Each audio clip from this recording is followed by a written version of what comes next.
I've seen random reviews for this movie, but the poster never really sold me on it. It wasn't until my friend Anna ended up reviewing it really highly that I decided to check it out, and I'm really happy I did, because this is great.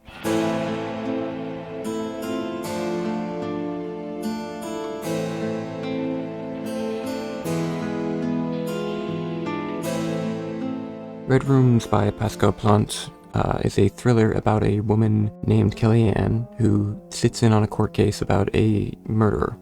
He killed 3 children, and she starts to become obsessed with his case. And eventually the last piece of evidence, which is a missing recording of that last killing, where they can actually hopefully identify the main suspect as the killer.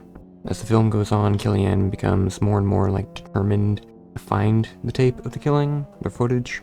The way she'd have to access it is by using a red room on the dark web. I hate saying dark web, it sounds so fucking stupid. All I think about is that clip from Unfriended 2.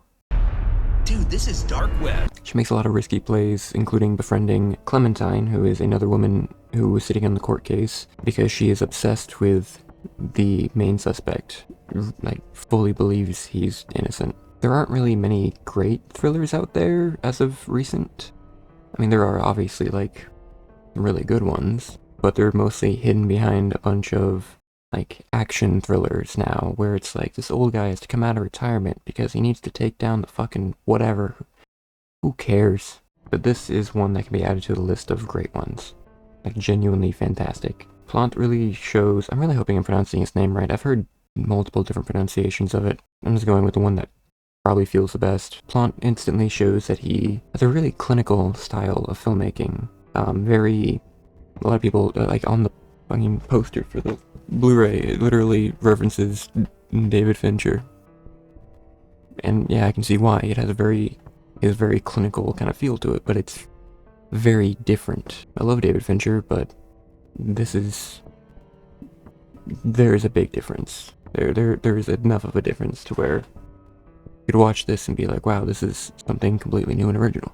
But it really helps the story unfold, and his use of 4:3 in the aspect ratio, kind of like what I'm doing right here, and what I really like doing now, it makes the feeling more freeing, but also claustrophobic, depending on the scene. Oh, and a random fact that I learned, he uses an Ada Rook song at one point, and then directed a music video for her later on. And I didn't know he directed it until I just randomly watched that video and I see his name in the credits. And I thought that was really cool. But I didn't realize he was a fan of hers, and it makes me like him even more. He seems like a cool guy. Cue Ada Rook. Ada Rook, she's a Toronto musician. The character of Kellyanne is a really interesting person, sleeping outside even though she has her own apartment. She's more obsessed with the idea of finding the footage than she is actually proving that the guy is either innocent or guilty. She uses the money she gets from her modeling job to gamble in order to eventually get more money in order to buy that video whenever it goes officially for sale. The whole film is really gripping and tense, and most scenes make you feel slightly uneasy and unsure of what Kellyanne will do. She's a very mysterious character. She's definitely not well in the head. She has just some weird, I gotta make sure I stay back, notes with the character being so strange and her motives. She was a really hard person to read at times, but it's also really difficult not to be engaged by her. Oh, I gotta really try to pronounce this right. Juliette Gaillapi, I believe. I don't know French. I'm a stupid American, but she does a great job. She really makes the character stand out with all of her little subtle things that she does, and all the little, robotic movements she does.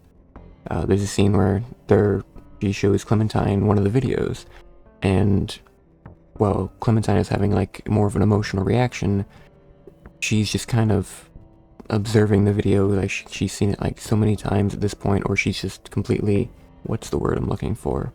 Desensitized by anything she's watched, and she just kind of looks over, gauges the reaction, and then looks back over at the screen slowly.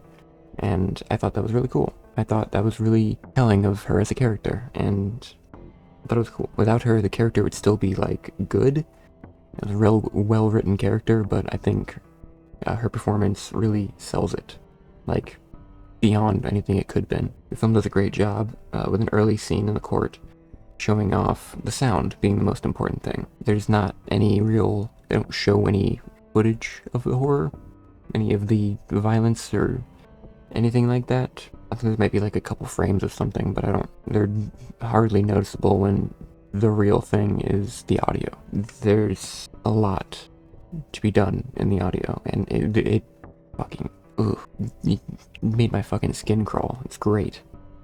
I love when things can upset me, and they also show off the reactions to those watching it. Yeah, the sound design is really fantastic, really grating when it needs to be, and I like texture.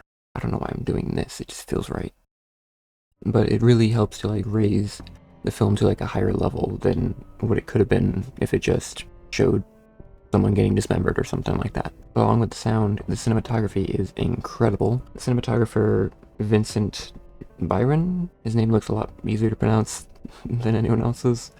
I'm gonna assume that's it. Byron and Plante do a really great job capturing like this weirdly, like I said before, clinical kind of feel, and also the images are beautiful along with that. Like, it's clean looking, but it's also very gorgeous. There's some like strange framing that really helps out. You really nail down that like claustrophobic feel, like I said earlier. But I am really happy that I took the chance to watch this. It is a very impressive film that has a director that really shows that he really wants to make something good.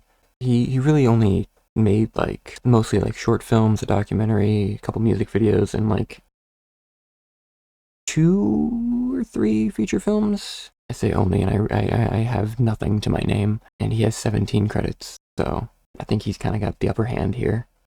What have I done? I've made fucking reviews. I spent too much money on a camera that I don't need.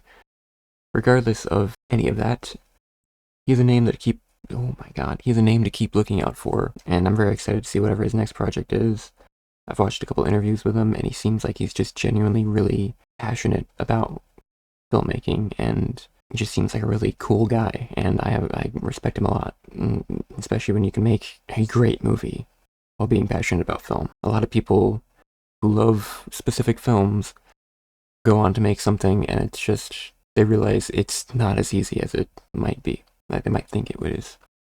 But Plante really seems like he's on the right path to like continue making fantastic work. So you can watch it on Shudder, AMC Plus, get the Blu-ray for it. Great movie. Check it out. Yeah. Also check out Ada Rook and Black Dresses. Okay. Bye.